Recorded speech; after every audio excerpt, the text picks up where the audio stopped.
வணக்கம். ஆனந்தாவின் ஆனந்தமான விவசாயம். இந்த மரம் பாத்தீங்கன்னா இது வந்து தேக்குல நிலம்பூர் தேக்கு அப்படின்னு சொல்லுவாங்க. நிலம்பூர் தேக்கு அப்படின்றது உங்களுக்கு ஒரு நல்ல விலை போகக்கூடிய ஒரு மரம். இந்த மரம் பாத்தீங்கன்னா சுத்தளவு கிட்டத்தட்ட ஒரு அடி இருக்கு நமக்கு.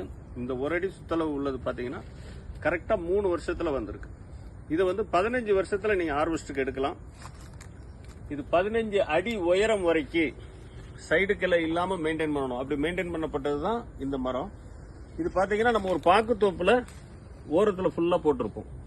இதுல இன்னும் கூடுதல் பெனிஃபிட் என்னன்னு பாத்தீங்கன்னா, இந்த பாக்குத்தோப்புல உள்ளுக்குள்ள இந்த நம்மளுடைய பாதையில சைட்ல வரப்புல போட்டிருக்கிறதுனால என்ன ஆகுதுன்னா அதிகமான பக்க கிளைகள் வராது.